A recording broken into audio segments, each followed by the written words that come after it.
Hello and welcome to Weekly MTG. We are here today to talk about yesterday's banned and restricted announcement. We had some big news there, and we've got some great guests today to talk about it. Before we get to that, a little bit of news. The Outlaws of Thunder Junction story season has kicked off. The first story dropped yesterday. There's another one on dailymtg.com today, right now. You can go read it if you want. And we're going to keep running those all the way up through, and this is a clarification I need to make from our last show, March 26th. The debut for Outlaws of Thunder Junction is on March 26th. I misspoke last week and said it was a week from today. It's not. Next week, we are actually going to be joined by Billy Jensen and Kyle Knutson to talk about Arena Premier Play and some changes that are being made there, as well as some small tweaks to some tabletop invites. But we're going to talk about that next week. So next week, we'll talk Premier Play. This week, we are talking the banned and restricted announcement that we made yesterday. So we are going to talk about every format today, but there were only two formats that had changes yesterday. The first and most impactful was in Modern. Violent Outburst was banned, so those rhinos are going to have to wait till your turn to cascade onto the battlefield. And in Vintage, we unrestricted Ponder, Lorwyn favorite, is in the class of blue cantrips that sometimes get banned, sometimes get unrestricted, sometimes they're here or there, but they're always on top of our minds. So we're going to talk about those two bannings as well as the other formats with our two guests today. We've got Andrew Brown and Dan Musser here. Introduce yourselves real quick. Let's start with you, Andrew. Sure. Hi, I'm Andrew Brown. I am a designer on the Magic design team, and I work on basically all of our sets, trying to make them sing nicely together. And I'm Dan Musser. I manage the play design team in our design studio. Yeah. So the way we're going to run this today is we're going to just have these two run through each of the major formats today, one by one. We'll discuss some things that we saw people talking about online, some points we wanted to emphasize from the article, and then we're going to take your questions. We'll go to Twitch chat once we get through all the formats, and we'll just answer questions from all of you until you run out. So why don't we kick things off with Standard? We'll go kind of reverse order for size of the format. So Standard, most recent, all the way down to Vintage. So let's start with Standard. No changes in Standard, but how are you all viewing the Standard format right now? So right now we're keeping a close eye on the Standard format. This is our, kind of fourth or so window for larger Standard, where we actually introduce an extra year into Standard. So we're keeping a big eye on that and how the larger size is affecting the format. Currently, we're seeing a lot of things that we like. We're also seeing some things we can improve on for our design process internally, and it's something we think about constantly. Okay. Now, one of the things we talked about in the BNR announcement is that we've seen some growth in Standard play. Can you talk a little bit more about that? Yeah, right now we're seeing a huge increase in our tabletop Standard play across all disciplines. So starting from Standard Showdown all the way to RCQs, we're seeing an increase in attendance, and we're really enjoying how much we see our local players kind of starting to adopt the format. While that might not be true for every single store, we do see across the board that more entries are being had into these tournaments. So we still want to continue to support Standard, and we're very happy with the growth so far. We're not done keeping it up. Yeah. Now, can you talk a little bit more about, so this is, we're a little ways into the first 3 years Standard. Right. How are you all viewing that change so far? Yeah, so right now we really love the metagame that we're seeing.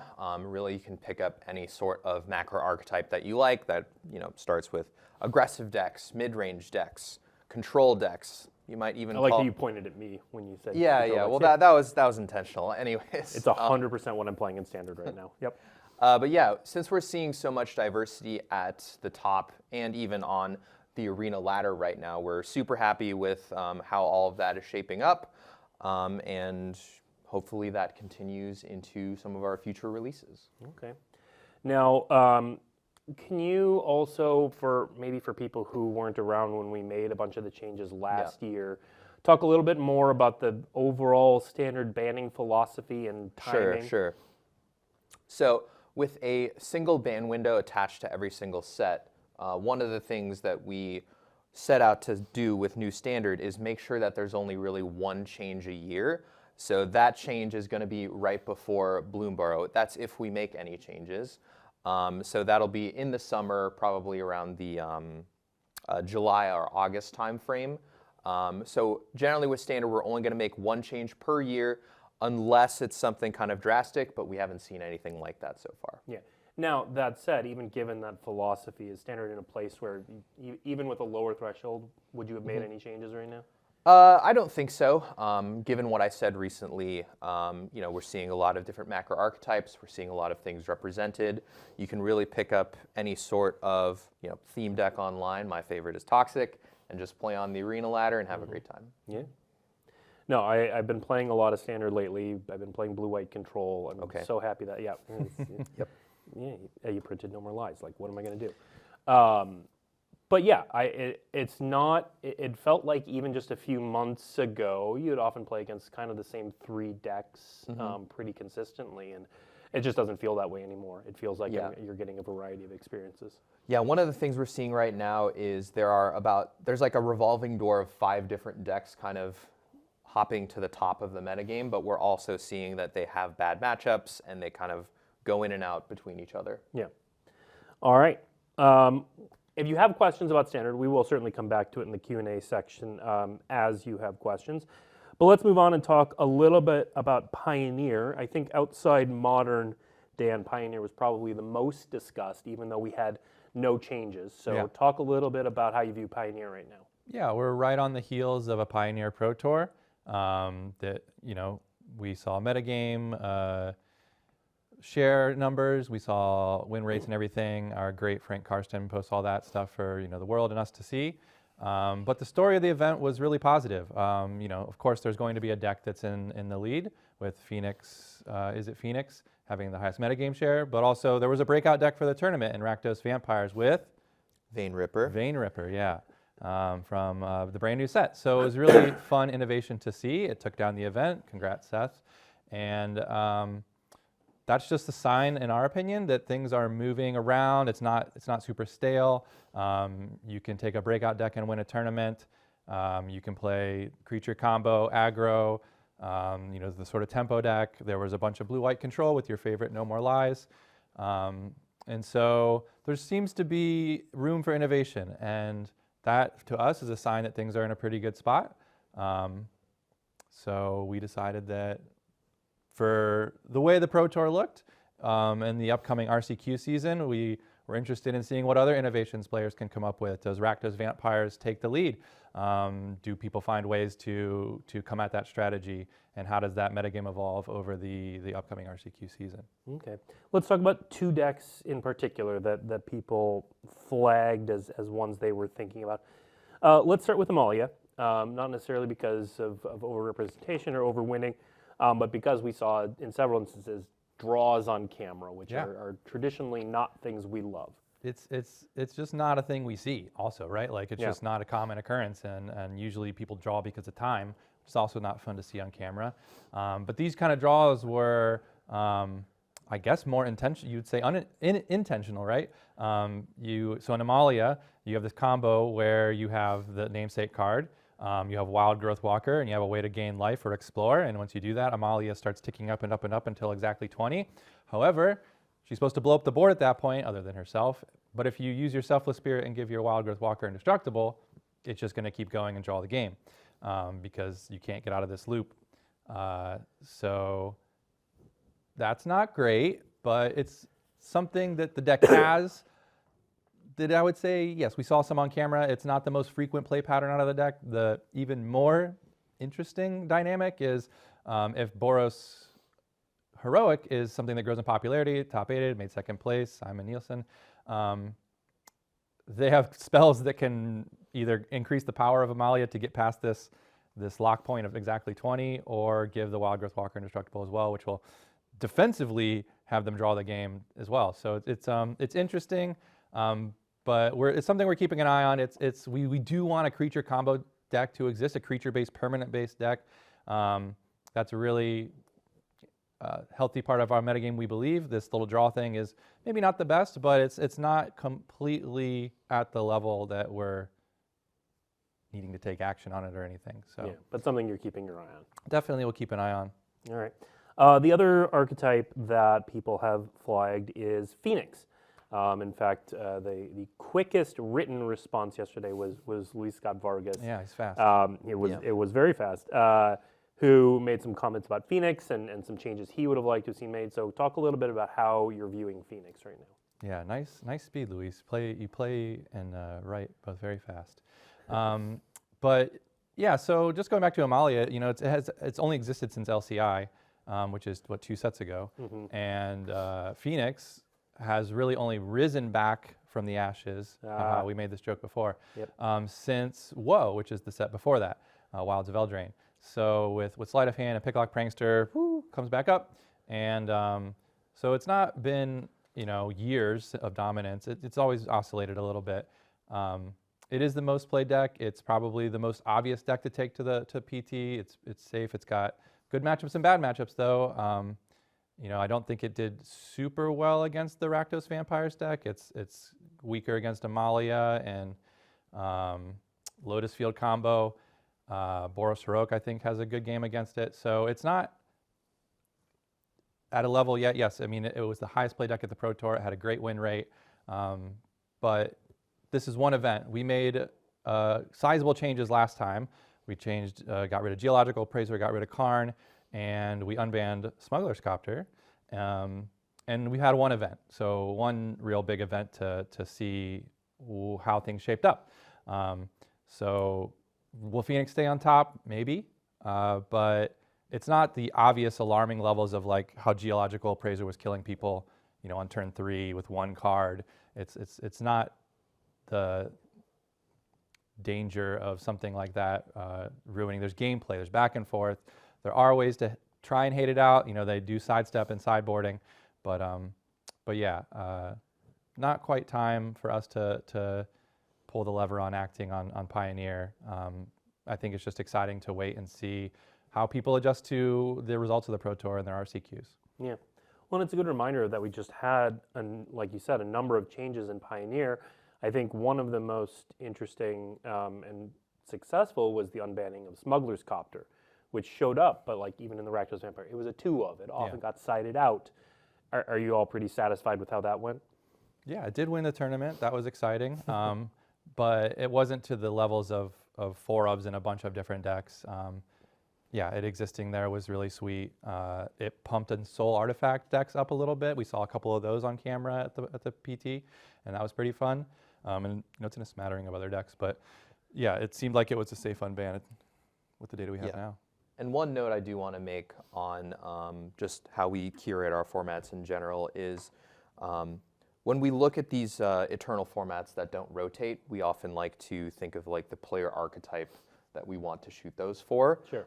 So when I think of a blue-red spells deck like Phoenix and playing a lot of cantrips, sequencing your cards correctly, like this is what we think that audience wants. Like they want those intricate gameplay, lots of cheap spells, lots of decisions.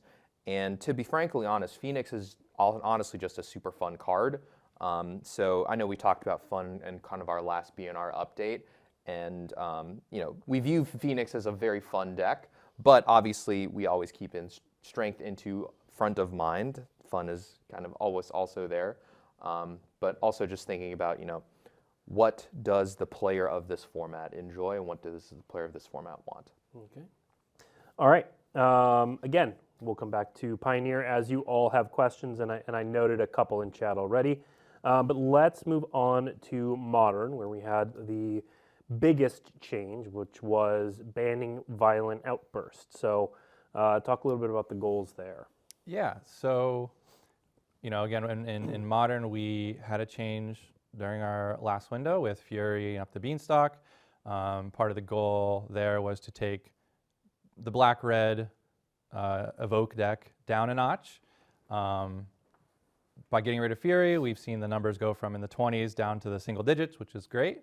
That, you know, also reduces the number of other cards you're seeing from that deck. Cards like Grief, numbers in the metagame go down when that deck's metagame share goes down.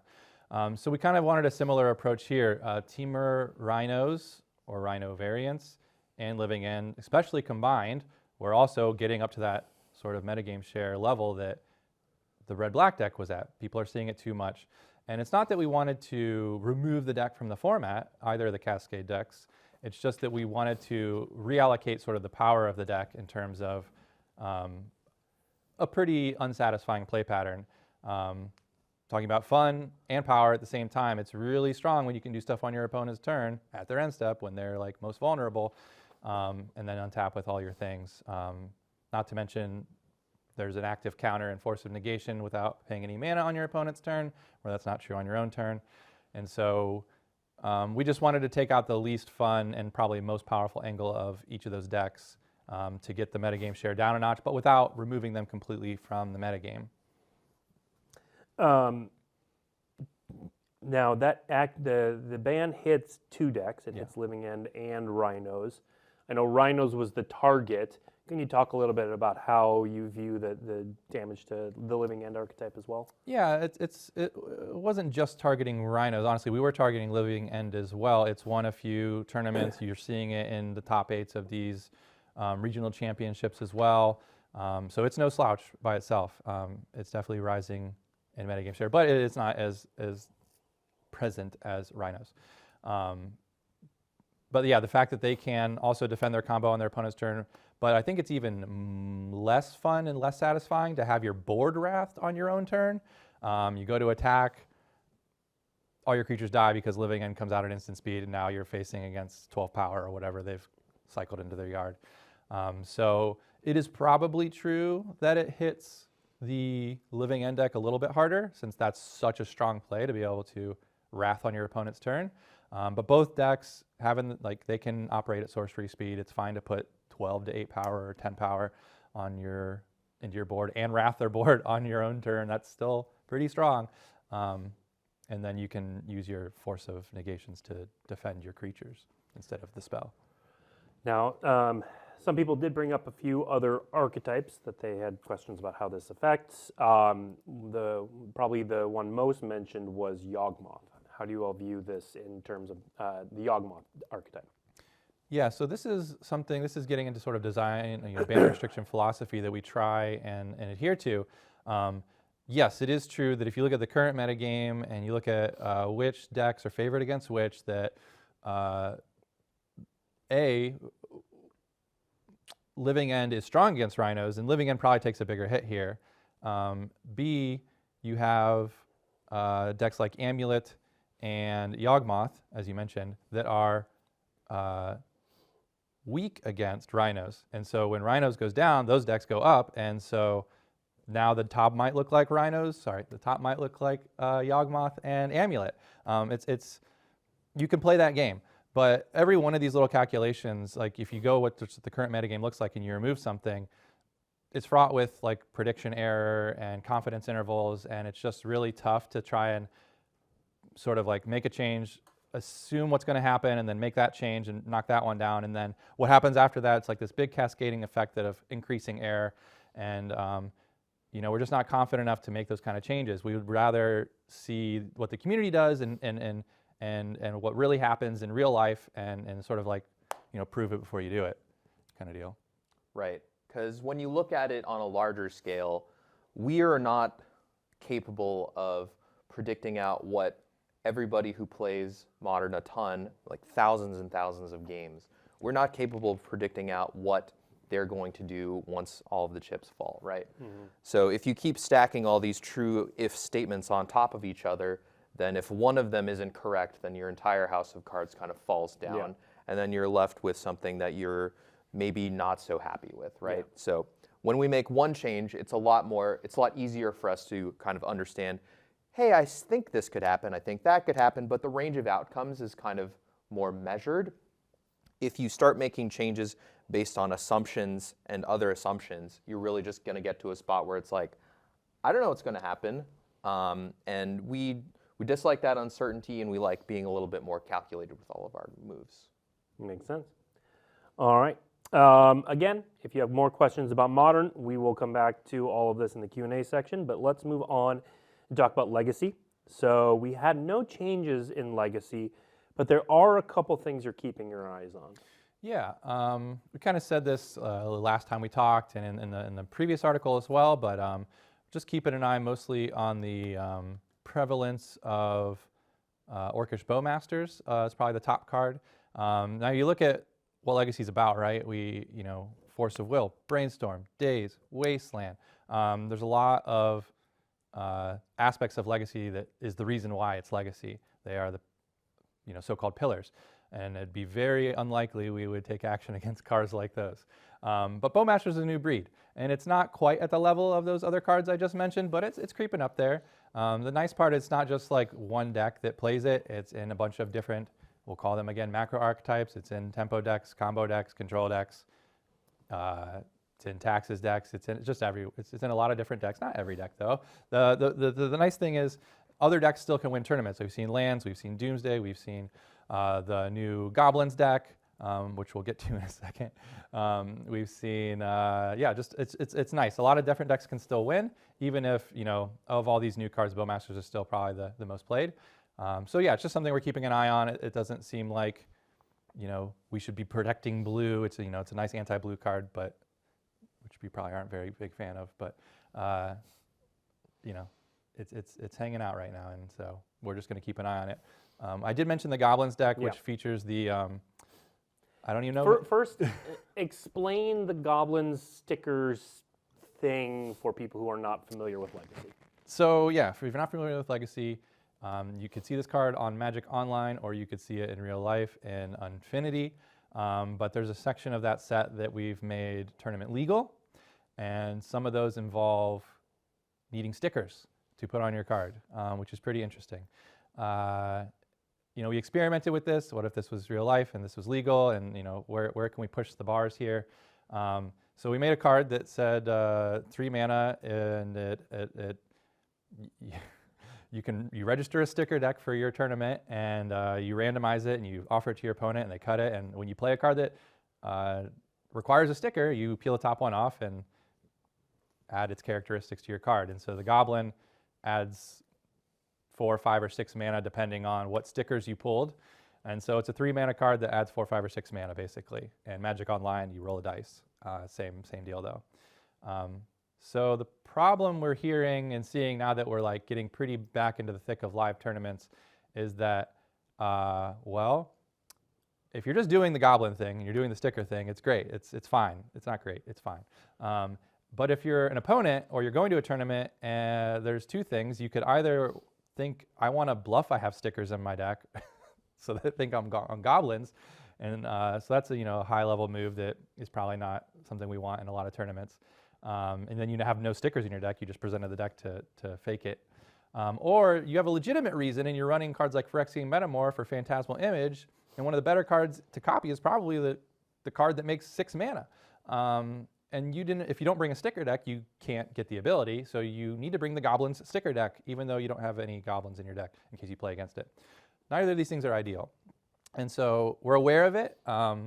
It's an in-paper issue only. It's not a Magic Online issue. But it's something that we're currently in search of a solution for. And we don't have an answer for it right now, but I think we can promise that by the next window we'll have a solution. All right. Let's then move on to Vintage, where we had the other change where we were the good guys for once and we unbanned a blue card. But talk a little bit about unbanning Ponder. Yeah, so unrestricting Ponder. Unrestricting Ponder. Yeah, we'll make a little joke there because I did write in the article unban in one spot and unrestrict in the other spot. You just don't unrestrict things very often, so I got caught up a little bit. My bad. But so we look at Vintage as well. We look at the metagame data, the health, what's the disparity of macro archetypes. There's so many different individual archetypes inside of all these sort of like big shells, whether it's a Lurrus shell, a initiative, or shops, or paradoxical outcome. There's a whole bunch of different shells, and there's a bunch of stuff inside of each of those. And we're noticing, there's just a lot of options, and so that's a pretty good sign. Different decks are winning, these challenges on the weekends or real life events, and so we're also listening to the community a lot. We said this last time. We read articles, we go through, the world, the internet, every way we can hear how people are talking about how much they like this format. And one of the things people ask for a little bit more than any kind of taking away a card is, can we have some stuff back? And so looking through what is safe, because it's pretty clear we're not going to do a lot of time testing vintage to try and figure out what is really safe or not. You see people ponders restricted, but there's not a lot of it getting played, even not even one-ofs. And you look at, not everyone's even playing 4 preordains. And so it just seemed like a pretty safe bet to allow this card off the list. And one of the other things that we've noticed is, Lurrus Saga is probably the most played, different variants of it, but it's mostly permanent based. And so we were looking for an opportunity for spells, more spell-based decks. There's a shocking thing to say, something like, do we want Doomsday to be the best combo deck? I'm not saying that's exactly true, but in general, spells, big epic storm stuff has seen a decline in vintage. And so giving it one of the most powerful 1-mana, cantrips, replacement cards, might inject some life into those archetypes. All right. We are going to move now into the Q&A section. So if you have any questions, go ahead and put them in chat. It helps me a little bit if you tag @magic just at the start of your question. That'll help me identify them as we go through chat, just like the person who admired your shoes. Oh, yeah. Nice shoes, Dan. Nice shoes. So yeah, if you have a question, please do tag @magic. That'll just make it easier for me to grab them. I did grab a couple questions before that, and we're going to transition into one of them because you were just talking about unbans. So maybe there were a bunch of questions about we need more unbans, blah, blah, blah. Could you all talk about your philosophy around unbannings? Sure. So like Dan said, we're always reading and listening to the community on what they think are appropriate unbans for us to kind of release some of these old cards from the vault back into the environment. But it kind of goes back to what I was saying in terms of, stacking a bunch of assumptions on top of each other. So when we make a change in a format, we're unlikely to unban also a card in that format as well.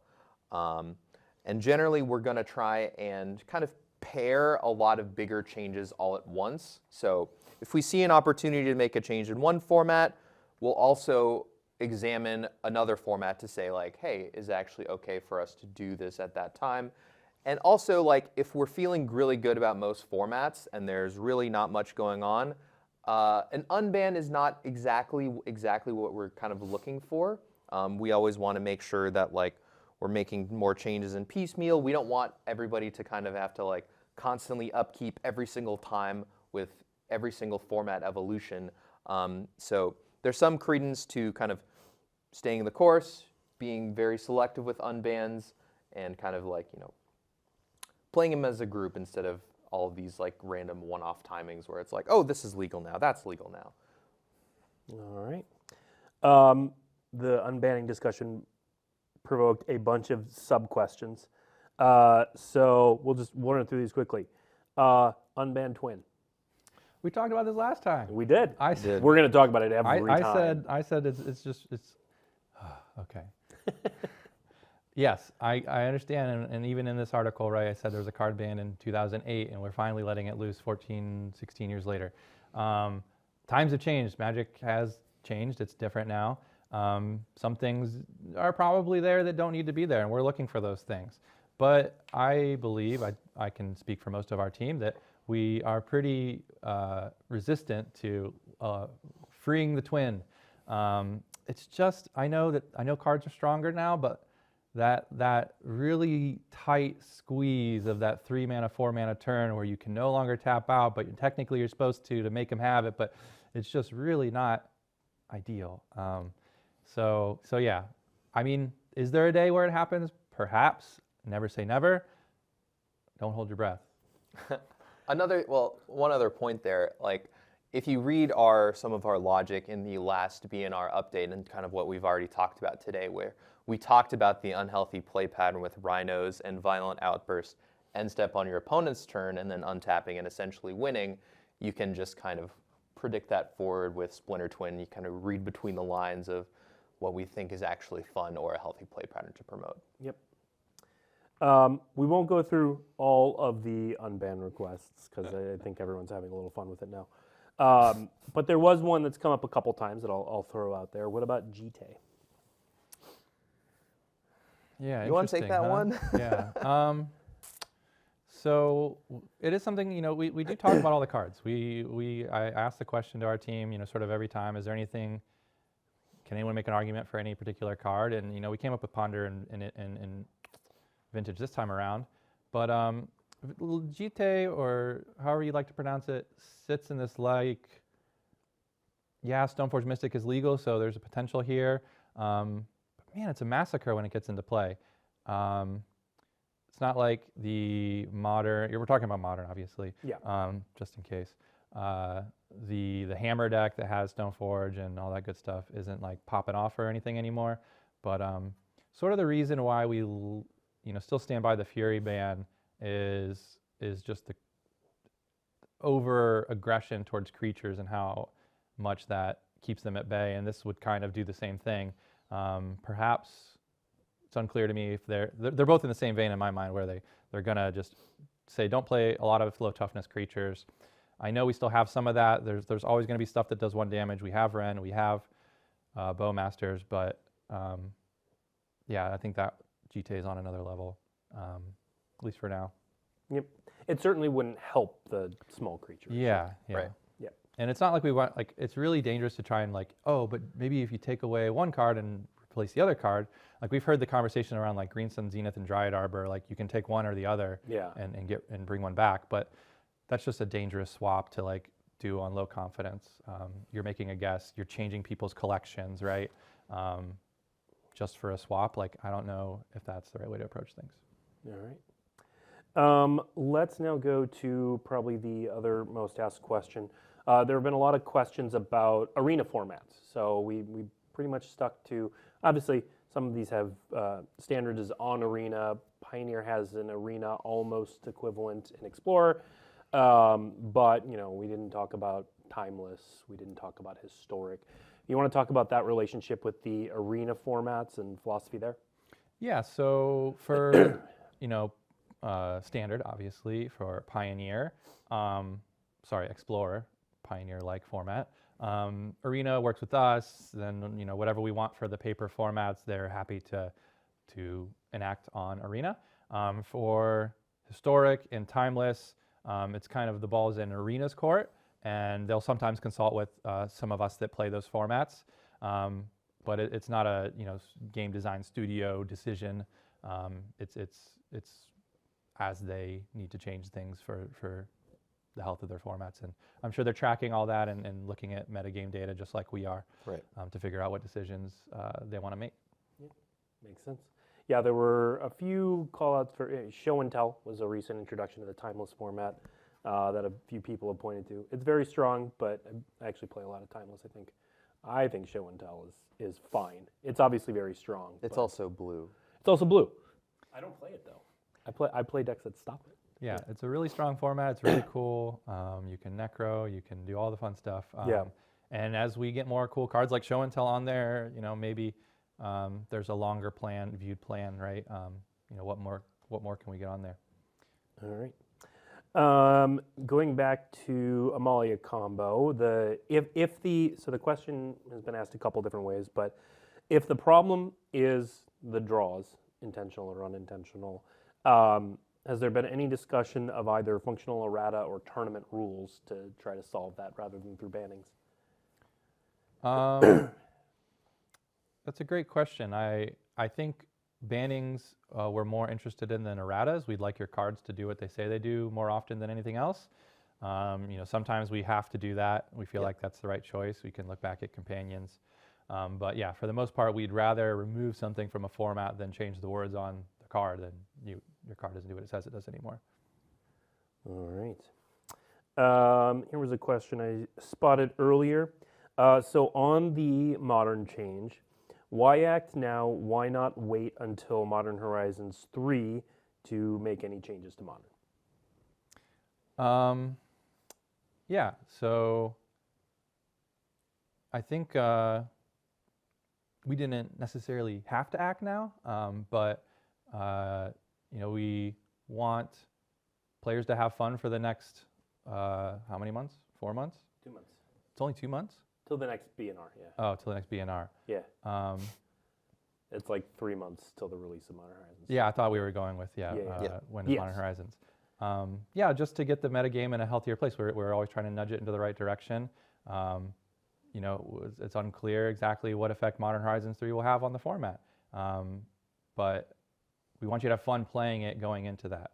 So we saw an opportunity here and wanted to make a change. All right.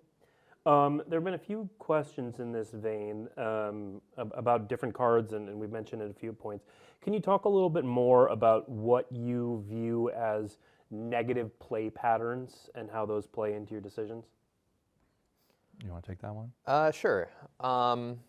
So I think it's key to kind of think about which format you're talking about in terms of when you're thinking about negative play patterns.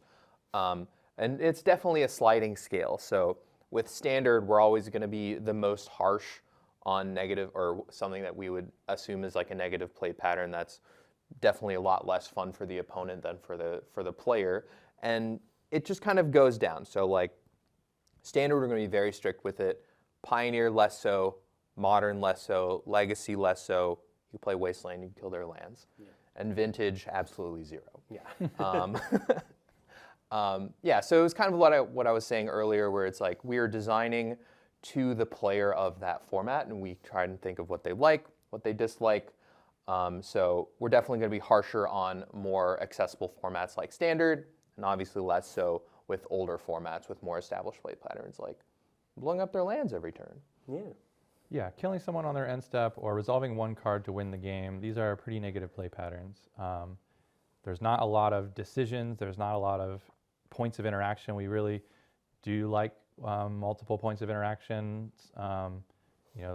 There's instance for a reason in this game. There's activated abilities. There's things you can do on each other's turns in this game and respond to each other. And that's part of what makes Magic really great, is this interaction between the two players.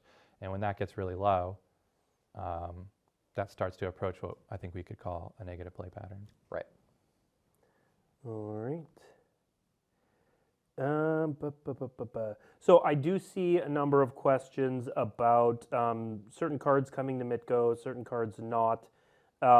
We can't speak to any particular set of cards coming to Mitgo, but I think you discussed some of that, your desire to make sure that the Mitgo Legacy format and the paper Legacy format are as close as possible. Yeah, as close as possible, but like you said, there's some differences. That's sort of always been true. Yeah. Not every card that's been in Legacy has always been on Magic Online, and that gets less true as we make more of these sets. But it is our goal, and we'd like that to happen as much as possible. In regards to the sticker card, at least, I think whatever change we make in paper will be reflected online. We want them to match as much as possible. All right. Okay. We've asked about some cards on unbanning. We'll do a little lightning round on a few cards. People are pointing out that, should we ban this? Let's go. I'm just going to kind of go no particular order. How do you feel about the Guild Pack Leyline? Do you think it's too strong in Modern with Scion and Leyline binding? I think we just haven't seen enough data on that card yet. There hasn't been a premier Modern tournament since the release of Murders, and like Dan said, we're just going to continue to monitor the situation, and with a card so new like that, we want to understand all of its effects that it has on the format before we're going to take action against anything like that. Yeah, it did well at the very end of the RC season. I think we saw it in Denver, and so there's definitely some data. I mean, obviously, you can see it playing on Magic Online. But yeah, it's the fact that, and we'll see what happens with this ban, right? Because Team of Rhinos was a deck you could play that in. You could also play it in normal Zoo. But even before that, it hadn't quite fully caught on. The deck is more powerful. Like the ceiling is higher, but it's less consistent, right? Because sometimes you don't have ley line, sometimes you do. They have ley line and no Draco. So yeah, it seems like the opinion isn't quite fully formed to make it one deck or the other deck, and I think at that point we should just let people figure it out. And sometimes you draw it in your draw step. Would not recommend. No, that's not a great place to draw that card. Okay, I actually want to, in response to the Golgari Grave Troll comments, I want to actually pivot a little bit and ask this question. What has been the biggest banning, unbanning mistake made in the past? I mean, that one's up there, right? Like Yeah. that's one of the egg on the face moments. Curd Which- Ape and Extended. Yeah. I don't know. I guess I just say that one. Yeah, for people that don't know, right, we unbanned Golgari Grave Troll because it was banned for a long time. And then about 3 months later, Dredge was so powerful that we had to reban it. Yeah. Yep. And that's a little bit of egg on the face. That's something we try not to do. That's why we try and make part of what that does, right? Oh, it's unbanned. This is so cool. You go and you trade your cards for the deck. You try and build it. And then we rip the rug right under your feet, right? And say, oh, sorry, we made a mistake. We need to ban that again. Yeah. I'm sorry you traded all your cards. Well, and also you probably like experienced a bunch of joy by winning a bunch of tournaments with that deck in the interim, and I think that speaks to why also that one was a bit of a lesson in unbanning cards Right. too. Yeah, we're pretty cautious. I mean, you've seen us pick up some steam lately. Blue cantrips somehow have gotten back on the menu, but yeah, like I say in the article, we're not going to just try and make the list as small as possible. We're going to be really careful with our Right. unbanning decisions because we don't want to, we don't want to ruin your collection again. Yeah. The goal is definitely not to keep the list as small as possible. The goal is always to make the formats as fun as possible. Yeah. Yeah, so I think the last three worked out. Well, sorry, we don't know if Ponder's going to work out, but the Preordain and some other Copters one have seemed to work out so far. Yeah. Yep. Yeah. Also, I think you have to, if you're asking about the biggest mistakes in BNR, like Curd Ape was a while ago, but we can also, Yeah. like if we want to go back that far, we can talk about like Juggernaut.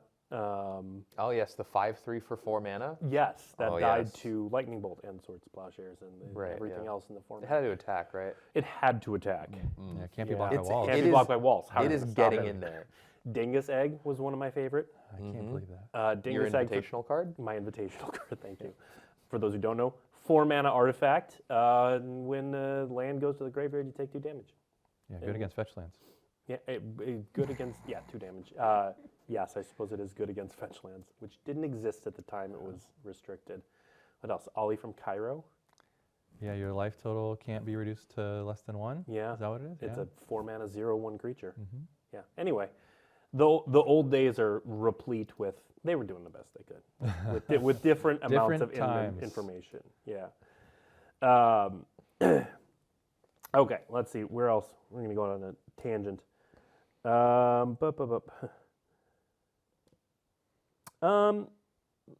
This is somewhat of an. I'm trying not to just go into unban this, ban this, unban this, but this one is semi-interesting given that we printed a number of artifact lands in recent years, like the treasure one, and I think another one. Anyway, Crime Scene from... Crime Scene is an artifact land. How do you all feel about the original artifact lands being still banned in Modern? So a lot of that just comes down to density and the fact that they can produce colored mana. So if you look at the ones that we've recently printed, they always print colorless mana or they'll enter their battlefield tapped. And if you can actually fill your deck with only artifact lands, the starts you can have are a lot more explosive, and given the fact that they can produce colored mana, unlocks your ability to play a bunch of different colors. So While we do like printing artifact lands at a slow drip with a lot of restrictions around them, I think it's probably unlikely we'll ever unban the Ancient Dens, Seed of the Synods. Yeah. Like Andrew said, it's a density problem. Like, it would probably be reasonable to take one off, or maybe two. But at that point, it looks just very strange also. Like, why are some of these banned and some not? And I think our course of action is just we'll make a few new ones every once in a while, and you can play with those ones instead. All right. I think most of the questions, and I apologize if I'm missing something. I think most of the questions that I'm seeing now are either things we've already answered or things we just don't have anything to share on. So I think that is going to do it for now. So thank you to Andrew and Dan for sharing their thoughts on the BNR announcement. Our next one, as we said in the announcement, is going to be May 13th, and we'll do a show very much like this the day after, again, to talk through all the formats and all of that sort of stuff. Reminder, next week we will have Billy Jensen and Kyle Knutson on the show to talk about Arena Premier play with a little bit of tabletop Premier play. Most of our focus is going to be on Arena. And then the week after that, March 26th, will be the debut for Outlaws of Thunder Junction, where we will show off a bunch of previews. And we'll be back here on the after show after the debut to talk through everything in the set. So thank you for tuning in, and we will see you next week.